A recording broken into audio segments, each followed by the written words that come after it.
So in my video I made last night when talking about the Indiana Fever game, I kind of touched on the fact that the Chicago Sky, whom Indy played the first game of the season, were getting the brakes beaten off of them again in their second game of the season by the New York Liberty. I didn't really know much about the game. I hadn't watched any of it. I hadn't heard anything about it. I just saw the score. By that point, it was like the third quarter, and Chicago was pretty far behind the Liberty. So I didn't really know what had gone on. I'd been watching Indy, and quite honestly, they're about all I really pay attention to in the WNBA. But I am interested in a lot of these sub stories like the Chicago Sky, and I didn't realize just how bad it was. They lost by 25 points after losing their opener to Indy by 35 points. They lost by 25 points to New York Liberty, and it really wasn't that close. They kept their starters in the game towards the end of the game, while the Liberty had their bench out there, and they still lost by 25. So they lost their first two games by 35 and 25 points. That's an average of 30 points lost per game. I know we're only 2 games into a 44-game season, but that's not the kind of thing you can just make up overnight. They're a long ways off, and I definitely think it's time to hit the panic button, and Angel Reese is just looking even worse than before. It's kind of sad at this point, but the fact is the Chicago Sky, they are a trash fire inside of a dumpster fire on top of a tire fire. I might make that the title of this video, come to think of it. I don't remember what I just said. I'll go back and look at it and write it down and make that the title of the video, but that's bad. And like I said, Angel Reese had another one of those nights another one of those sequences where she keeps missing point-blank layups, getting them blocked, catching her own rebound. She is very good at rebounding and nothing else, and just keeps trying to put the ball in and not coming close, missing a layup, getting it blocked with 4 people around her. She's got 3 of her teammates standing wide open at the three-point line, clapping their hands, trying to get her attention. And she has no intention, and she finally passed it out after about 5 or 6 missed attempts, which once again led to one of those screenshots of the Angel Reese misses layup, Angel Reese gets rebound, Angel Reese misses layup, Angel Reese gets rebound, Angel Reese gets blocked, Angel Reese catches rebound. At this point, it's just sad. It was funny at first. I've laughed a lot at them, but seeing it happen again this season, what was she doing off season? She's just right back where she was, if not even worse. She's clearly more concerned about her fame and being a public figure than she is about being a basketball player. And she wants to try to act like she's on Caitlin Clark's level, wants to go after Caitlin Clark for not even a hard foul, but a take foul, and, preventing her from getting the, easy layup. Caitlin Clark should have just let her break the layup and catch that and brick that layup and catch that and brick that layup, and instead of putting her in the free throw line where she did get one of her 2. She's just, what is she doing? Caitlin Clark this year, I know she's had a little bit of a struggle against these 2 games against Atlanta, but you can tell she's been in the lab. She's noticeably more muscular, so she's definitely been in the gym, and her mid-range game is a lot better than it was. You're seeing some mid-range shots you didn't see last year, or only saw a couple times. She's clearly spent the off-season spending a lot of hours in the gym, a lot of hours in the workout room, a lot of hours, getting her mind and body refreshed for a new season, and 0 time in the tanning bed. Sorry, I had to go there.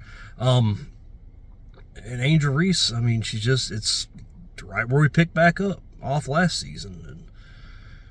And gosh, if you're a Chicago Sky player, you have to be wondering what you did in a previous life to deserve that, to deserve having to be on a team with her, where she's just not even paying attention to you, just trying to get those points. She can get her precious double-double, which she couldn't get. She was 0 for 8 from the field, scored 2 total points all night. Did get 12 rebounds, but 8 of those are offensive rebounds, and at least 5 of those came in, like I said, on that one sequence of events. And just what is she doing? Where was she? And where do you even go? If you're the Chicago Sky, you cannot run the offense through her. But, they just seem committed to that. I don't know if that's an ownership thing, because the coach last year tried it and got fired. And this coach this year's trying it right after the coach who tried it last year got fired. So, I mean, Shirley is not that much of a dumb son of a bitch, but you just never know, I guess. But I would think that would have to say that, show that it's an ownership initiative, and I don't get it. I don't understand what she's doing. I don't understand what she's been doing, and I mean, if you're Chicago, I mean, I hate it for him. I mean, I guess when you have Michael Jordan for 15 years or 13 years or however long he played for the Bulls, I guess you don't have any room to talk about, complain about basketball. But I mean, daggone, if you're a Chicago Sky fan, you gotta be sick. You know, it's like being a Panthers fan knowing David Tepper's your owner, and you're never gonna contend until something drastic changes. And I hate it for her teammates. I mean, you can just see the dejection, the why God, why have I been sent here to be on this team? And I mean, put me on a Russian team. I'll risk going to Gulag to avoid this, like Brittany Griner. I don't know. It's tough to watch, and I don't know what she's doing. I don't know why she thinks that's okay. I don't know why she has such little self-awareness. I don't know why she has such little court awareness.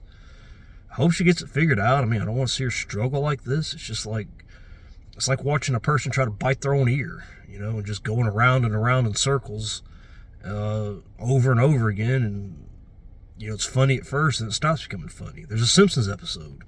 I think Bart writes something on the back of Homer's head, and Homer wants to see what it is, so he's trying to look and see what's on the back of his head, and he starts, going in circles on the floor in the kitchen. And at first the family laughs, and they stop laughing when he doesn't stop trying to spin in circles to see what's on the back of his head. And that's what it's like watching Angel Reese on offense. And she doesn't play defense either. I mean, she doesn't get steals. She doesn't get blocks, even though she's, pretty tall, for a WNBA player.